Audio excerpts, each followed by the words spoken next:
Okay, so we're live. So we'll just wait for a few moments to get people logged in, ready to listen to this week's conversation. This week we're going to talk about spiritual balance. So Jane and I had a chat with Chen this morning, as we normally do, to get some sort of idea from his perspective as to what he'd like to talk about. So came up with spiritual balance, which I thought was an interesting choice, mainly because I wasn't exactly sure what that meant really from our perspective.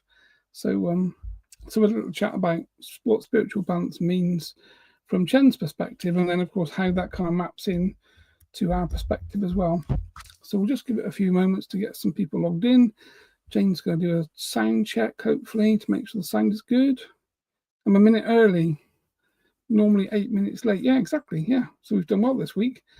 No technical challenges, and everything's just worked, which is not normal for us, to be fair, because we do know doing this type of work, we do tend to get some spiritual interference from the more negative side. So it's nice that we've managed to combat that this week and actually arrive on time. So for anyone that was waiting, you probably were surprised to see that the live box popped up on Facebook and YouTube.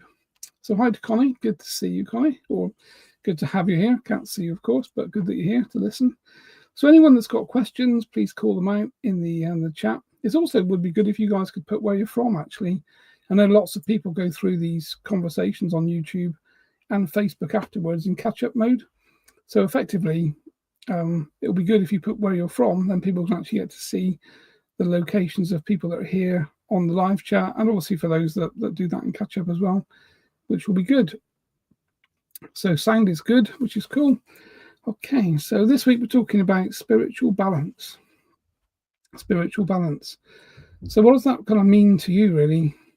So I think it's a kind of a topic, from my perspective, really, that kind of touches all of us, really, in terms of how do we balance our spiritual life with our physical life, with the demands of our work, our jobs, money, families, friends, relationships, partners. The list just goes on and on, generally.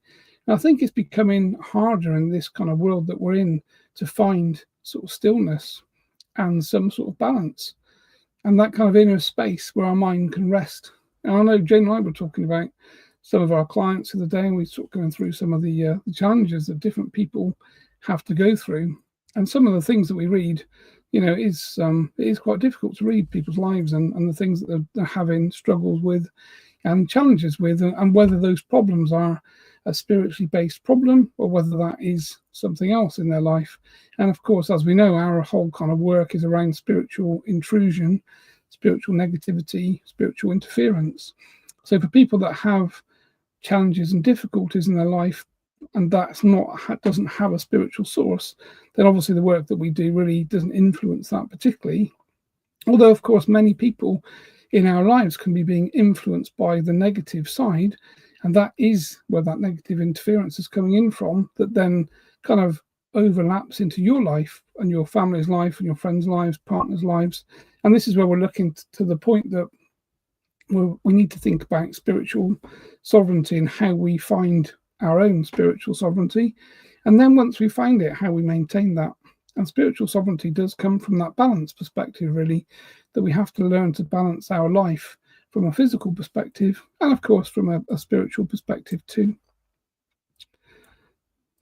So the problem, really, so from my perspective, I was thinking about like an average day. So let's just think about an average day for myself, and it's probably the same for you guys, really. So for most people, the phone's ringing continually, emails are coming in continually, notifications are buzzing on our phones and our tablets, our laptops. And even when we sit down, the hand now kind of is programmed, really, for most people, I think, to reach for the mobile phone, because it's kind of become an extension of our life. And that way we're sort of being bombarded with this continual mental intrusion. And then if we think about the things that we actually see on our devices, going back in time, it used to just be the television. So if you were working all day or you were out with friends or doing things all day, you didn't really have this continual mental bombardment, really, from advertising, headlines, reels, posts, and obviously the endless scrolling that we're all being kind of encouraged to do with the various social platforms that we find ourselves on.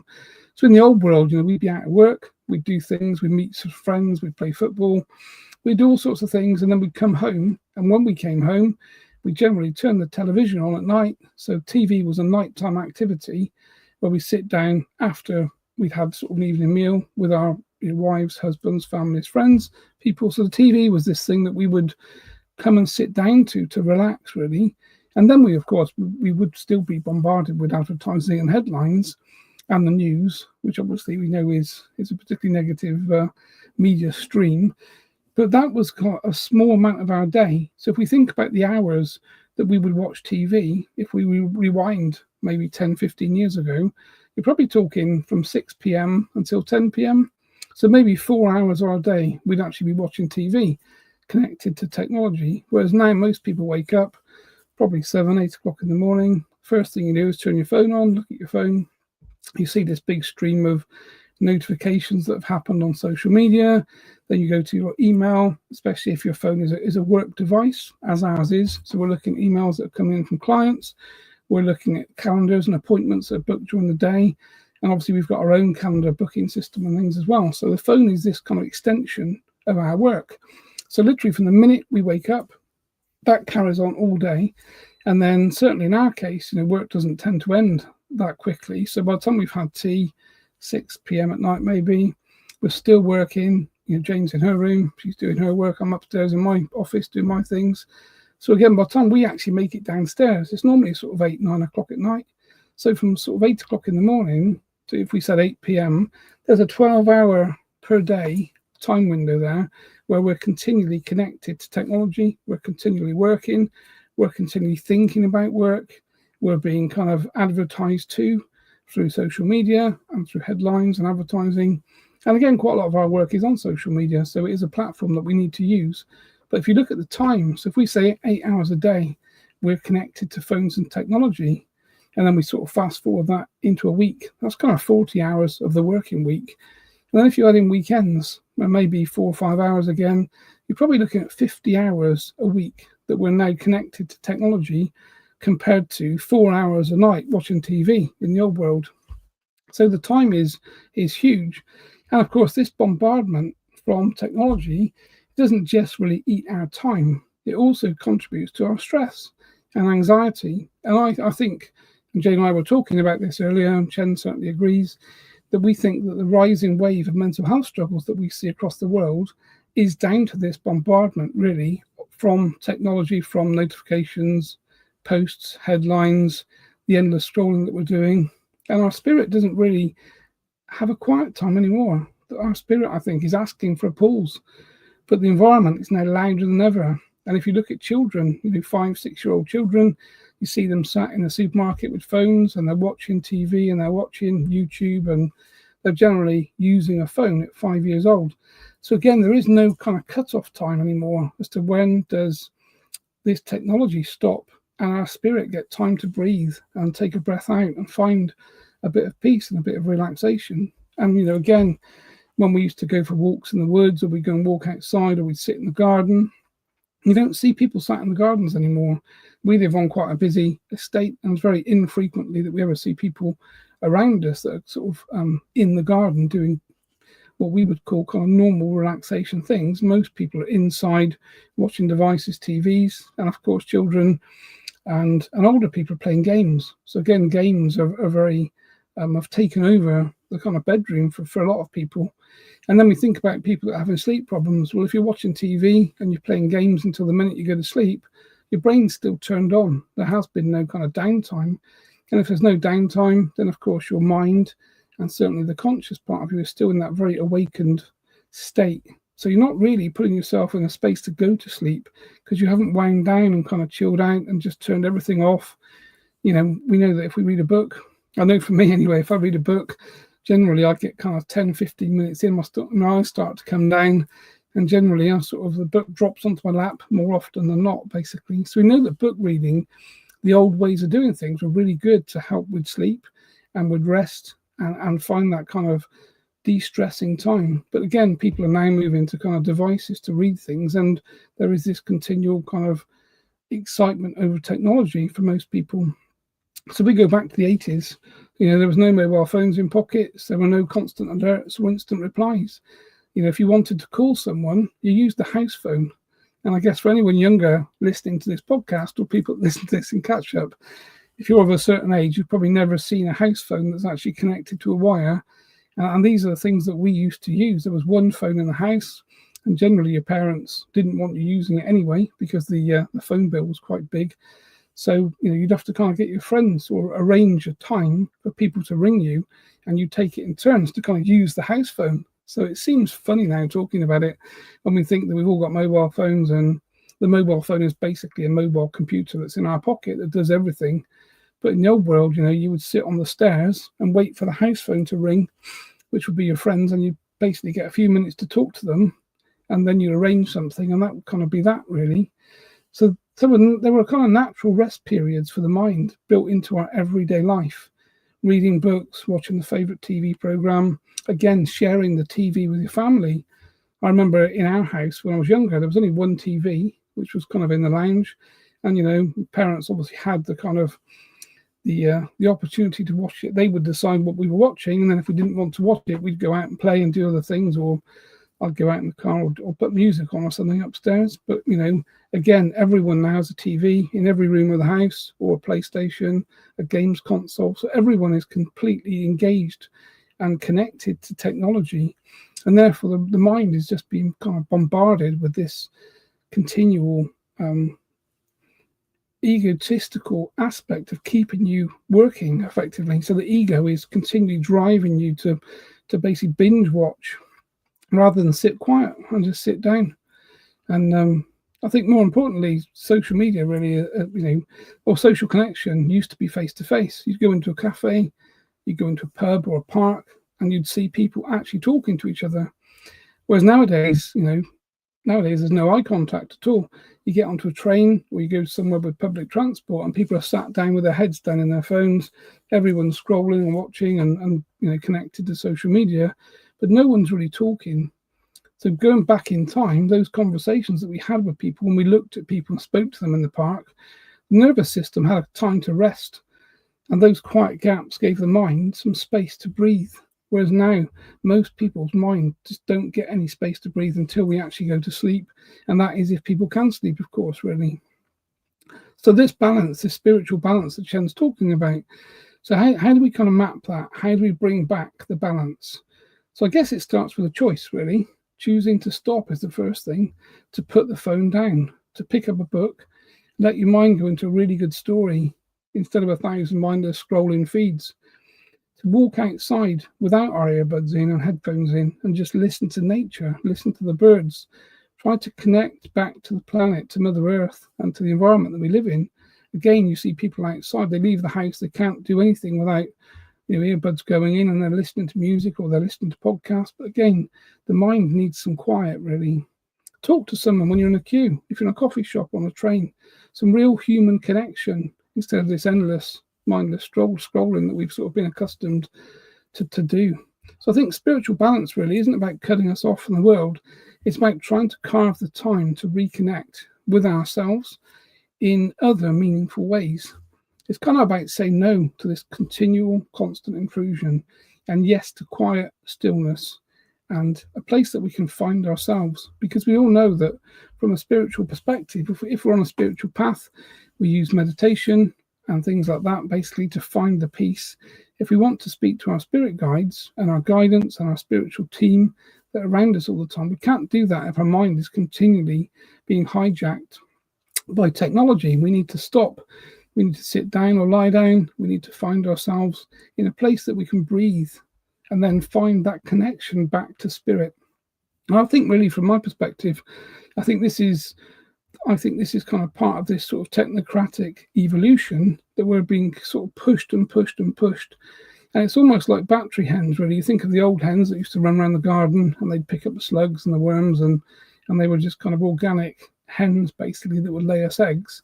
And those eggs were full of nutrition and they were good. Whereas you think of the battery hen model now, you've got hundreds or thousands of hens all in a tiny space in a line being continually fed, obviously popping eggs out the other end as fast as possible. And then when they stop laying and they actually become older, which probably isn't that old, they're no use at that point. And obviously that's when everything kind of changes.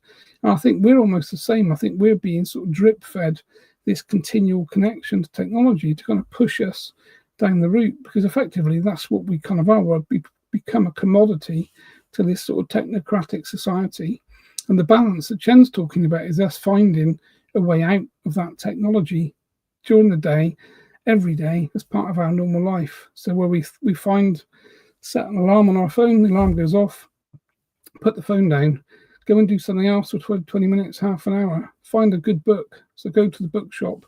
And books these days are cheap because no one reads them generally. So paperback books will probably be one of those things in the future that kind of just disappears out of society. But you probably can go to a bookstore now, or a thrift store, or some sort of charity shop, and buy really good books for a couple of dollars, couple of pounds, just like hardly any money. But maybe put it in your diary. Next time I'm in town, I'm going to go and buy a book, and then I'm going to set a timer on my phone every day, 10, 15 minutes, and just stop everything, put everything down, and just start to read a book. And let's kind of get away from technology to give yourself a bit of breathing space and let your spirit rest. And just try these simple things, or even start to journal. So just get a pad, write about your day, the things that you've done, the things that you haven't done, your aspirations, the things that you want in your life.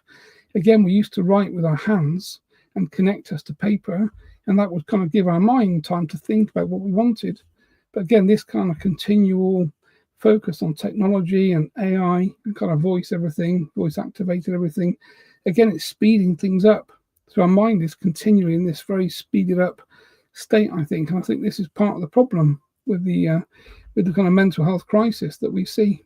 And we certainly see like a huge influx of mental health problems from our perspective every day. When we look at the bookings and the people that are booking, probably over half are having mental health problems, mental health intrusions, intrusive thoughts, negative feelings, anxiety, depression. There's a whole kind of host of things that everyone seems to be feeling, and I'm pretty sure it's probably connected to technology, and that's in our own hands. And these are things that we can control and we can turn off. So I'm just going to say hi to Miriam. Good to have you here, Miriam. Hopefully you're enjoying the chat. So basically talking about spiritual balance and the idea that we're kind of being driven, or we're driving ourselves into a very unrestful, unrelaxed, stressed state, really, from a mental perspective, because we don't stop, because we don't put our phones and technology and laptops down. And again, if you look at the working sort of environment, again, we used to go to work at 9 o'clock in the morning, we'd finish at 5 p.m, and that would kind of be the end of the working day. But most people now that run businesses, and people that are practitioners or have their own business, will tell you they don't really stop working until they go to bed. And we find this ourselves. We, obviously from an SRA perspective, we have sort of emergency groups that people can ping when they need help, and we've got them on our phones, and when they're going off, obviously we're kind of intervening and providing some sort of spiritual intervention for our practitioners that need some help. But obviously the timeline for that is kind of until you turn the phone off and go to sleep. And this is where when you're part of these worldwide businesses, somebody's always awake, someone's always working, because as one time zone comes to an end, the next time zones are coming back in. So if you're part of a global organization, there's always going to be people that are awake, which means there's always people that need help. There's always people that need someone to be on the other end of the phone. And this, I think, is where we need to get to this point that we've got our turn-off times where we hand over to other people. So the people that are then coming online pick up the slack, and obviously you hand off your timeline to the next person on there. Hi to Diana. Diana's just joined, so good to have you here, Diana. We're just talking about spiritual balance and the concept that the phone really is a huge problem, I think. And this obviously is what Chen wanted to talk about and discuss. So we've kind of been through it from my logical perspective, and just in terms of how I've noticed our life has changed back from the 80s to kind of fixed house phones to now, really, in terms of this thing that's on your hand all of the time. And if we look at social media, we don't even get what we want generally. We all know that the algorithm will give you what you type in. So if you want to watch baseball, you go to the search bar on TikTok, Facebook, Instagram, or whatever, Twitter, type in baseball, and you'll start to see baseball things. But of course, the problem is if you don't type much into the search bar, you get a very, very small, narrow feed. So, of course, you don't get to see anything outside of your kind of purview. And that means that your world comes in closer and closer, because all you start to see is the things that you've typed in your search bar. So one of the things I do in my search, I'll type some things I'm not interested in. I might be interested in alternative health or herbal medicine, but I type in, big pharma medicine or other things that I'm not very interested in. But that way, the algorithm is going to keep giving me like a kind of wider view on what's going on in the world. But the more detailed your feed becomes, because you don't continue to type in different searches for different things, obviously your window of information gets smaller and smaller. And effectively, you think about that moving forward.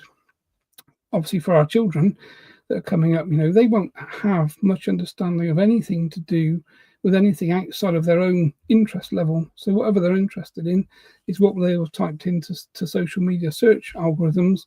That's the only thing they'll see. So if you ask them what's going on in the world, what's going on in the East, what's going on in the West, anything, they probably can't give you the answers because it's probably not in their algorithm.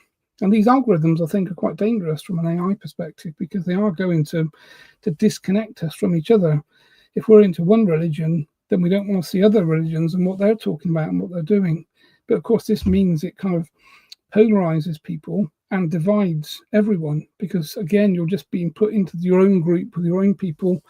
And we know that if we join Facebook groups, we join groups of people like us talking about the things that we're interested in, but we don't join groups of people that aren't like us. So again, we're kind of dividing ourselves organically by these algorithms. And I think we need to be mindful that this whole sort of technocratic AI algorithm, while it's really good to use from a business perspective and certainly a personal perspective, there is quite a big negative side to it that I think most people probably aren't seeing yet, really. And I think we just need to have a little think about that. And then we need to do the key thing, I think, which is have this kind of off time. So if you've got children, I think you really need to think about having off time. So time in the day, the phone gets taken off them, they get given a book, or they get given something to draw, or a paper to write things down, or just something else to do other than literally sit and just play games and kind of use technology. Because, of course, we know it's addictive. So if it's addictive to adults, it's going to be even more addictive to children. So when children are on social media and they're looking at their friends and what they're doing and what they're saying, which generally, of course, isn't particularly of much interest, there is this addictive side to it where they're worrying about what the next thing is and what the next fashion is and what the next clothing they need to buy. And again, this whole thing is just driving people into a very kind of anxious state. And again, if we look at our own booking system, we can see the numbers of young people whose parents are booking clearings for them because they have this sort of mental problems in terms of intrusive thoughts, anxieties, depression, they're feeling unwell, they don't feel happy, they feel miserable. But then if we actually talked about their life, I'm sure if we said, tell us about your daughter or your son's life at 15, 16 years old, we could probably say, all of us could probably say, well, here's a list of things that are problematic, that are kind of contributing to the way they feel. And those things are things that we could change really quickly and quite easily. So again, it's kind of just thinking about how we parent the children, how we kind of keep people in a place that they can use technology in a good way, but we have to have that breakaway, really. And I think that's probably, from my perspective, quite a good time to get Chen to come in to give us his kind of opinion of things, really. Obviously, we've covered the spiritual balance and physical balance and technology from my kind of normal physical perspective, and we'll see what Chen has to say from a spiritual perspective, which will be interesting. So I'm just going to set time a second. Okay. Okay, so got a timer running, which is always good. So no questions to answer as yet, which is good. Okay, so I'm going to hand over to Chen. Just going to check that's right. Perfect. And I'll see you folks in about half an hour or something. Okay.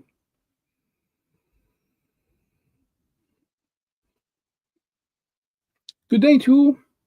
It's my pleasure again to be here on this Monday for this particular week's conversation. And for this week, young Andrew and I engaged earlier in our normal topical choice of conversation to discuss what we thought would be of interest to the people that consume this information, that watch these podcasts, that watch YouTube and the other social media channels.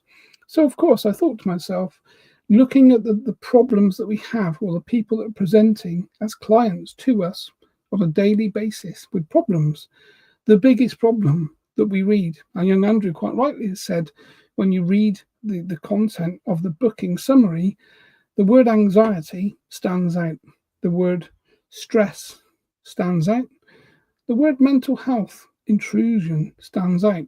So what we can gain from this is people are suffering, but not with physical things. When I started to work with young Andrew years and years ago, my thought process at the time was, 20 years ago now, of course, that we would be working mainly on physical problems. So I was working and connecting with young Andrew, and he was operating as a psychic surgeon, and our job was to surgically, from an etheric perspective, a spiritual perspective, basically find problems with people, mainly physical problems, and we would work on their problem in the etheric vibratory field, and we would try to resolve and clear things from that perspective, because we all know that what happens in the etheric mirrors itself back to the physical. So if someone has a tumor and we cut the blood supply off in the etheric field, then of course that tumor is going to slowly die in the physical, because of course the actual energetic connection has been severed and cleared. So this was my thought process at the time. We would perform psychic surgery. We would have people on the couch. Andrew would place his hands upon those people.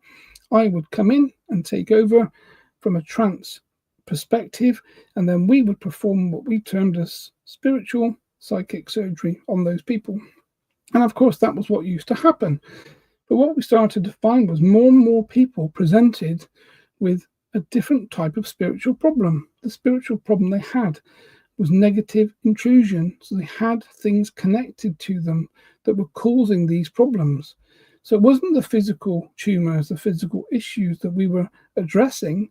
It was a spiritually based issue around negative intrusion and, of course, intrusive vibratory frequencies.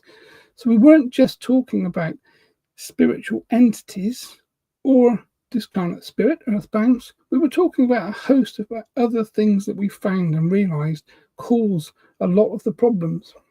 And this, of course, is what we see today, is that if we look at the mapping now of the number of clients that are booking appointments, the mapping now is probably 80-20. It's probably 80% negative intrusive aspects that cause things like anxiety, depression, negative thoughts, intrusive thoughts, people that are self-harming, people that feel suicidal because they can no longer cope, and 20% of the people booking appointments now have physical problems, cataracts in their eyes. Some of them would like to lose weight and would like some sort of spiritual weight loss surgery, which I used to chuckle at quite often, because I did used to think they could just stop eating.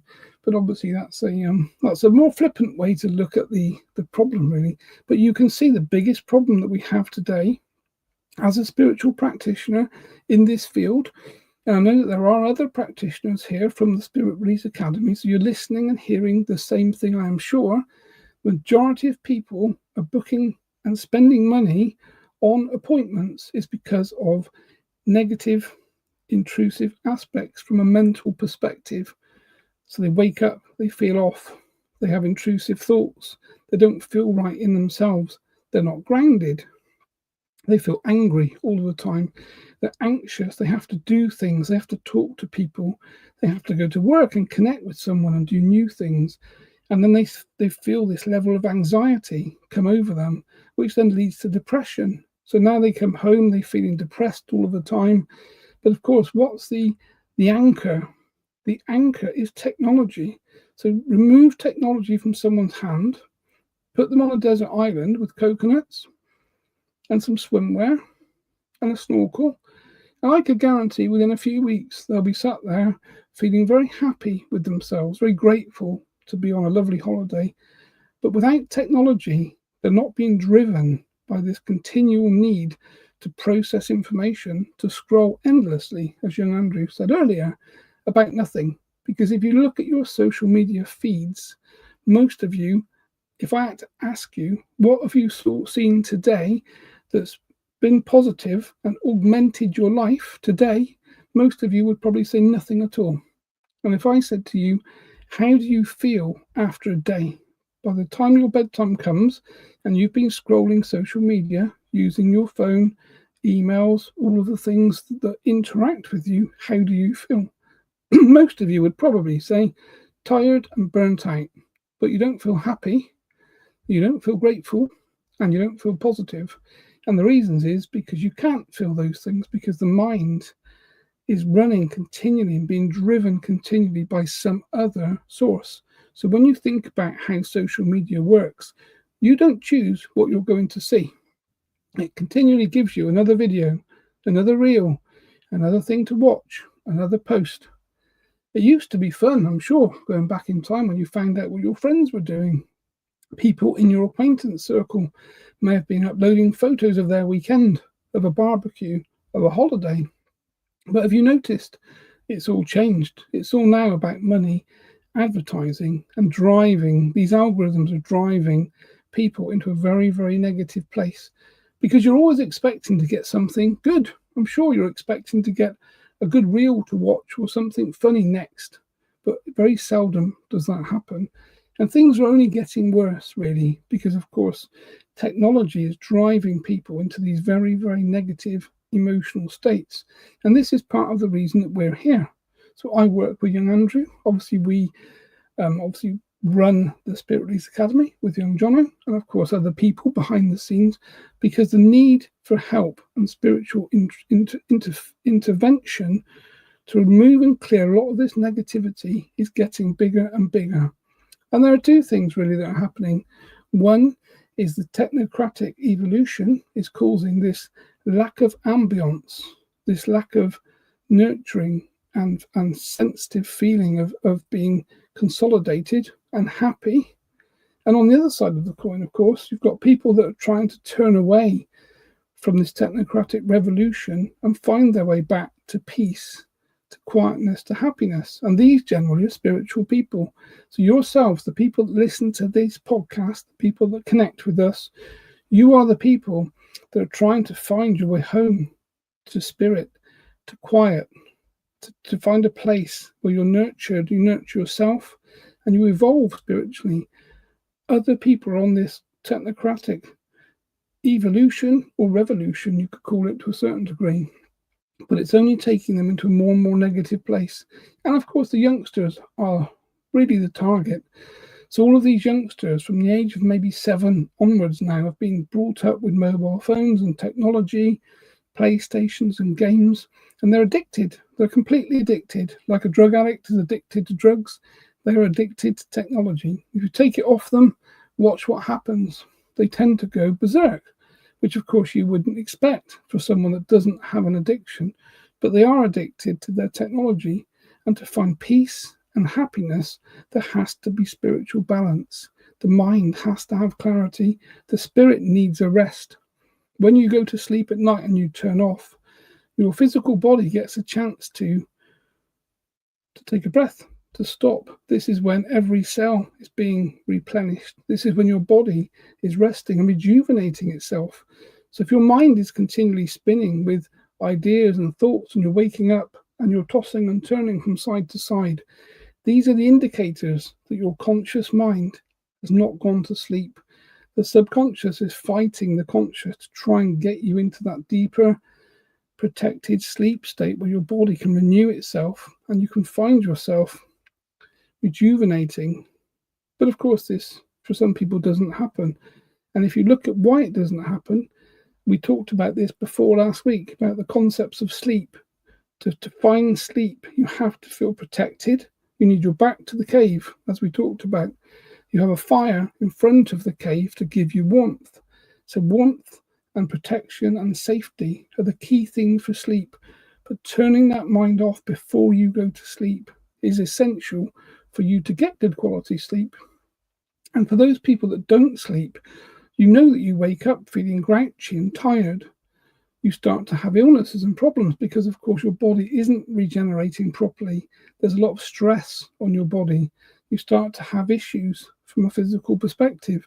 So finding a place to have deep sleep, quiet, undisturbed sleep is essential. And this is your bedroom. And this, again, is what we talked about last week. But these things connect. So spiritual balance has to be a connection of the physical life that you need to live, to earn your money, to pay your bills, to do the things you have to do. But you have to find time to stop. You have to find time to turn off. You have to find crafts, hobbies, things that you do that don't involve the conscious mind being continually driven by advertisement, by headlines, by news, by threats. Every time you watch something on social media or the television or part of your technology, generally there's a threat. If you're watching the news, there'll be a threat. If you're watching adverts, there's subconscious programming and threats in those adverts. If you don't do a certain thing, this might happen. So continually you're being advertised to with very complicated algorithms that are designed to basically press that button inside your mind to find threat. And when you find threat, then of course adrenaline is coursing through your body. Your ecosystem isn't quiet and calm at all. The nervous system is running at 400%. And of course, you're not in a place to feel calm, protected, quiet, and nurtured. And this is where you need to get yourself on a daily basis.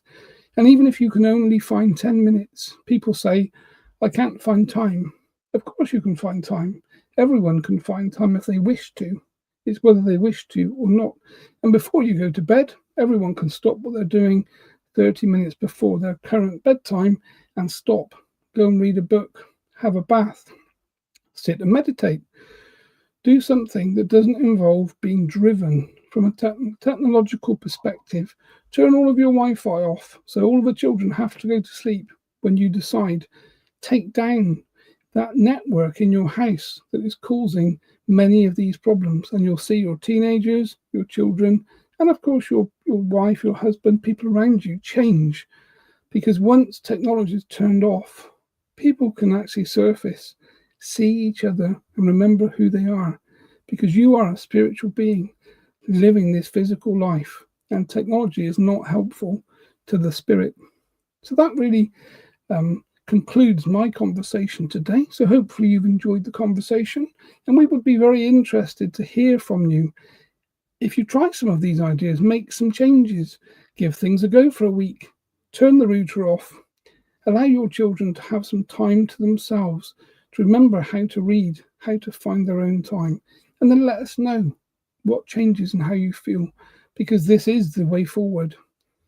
So I will say good day to you. It's been my pleasure, and we will bring young Andrew back, and I will look forward to next week's conversation. Good day.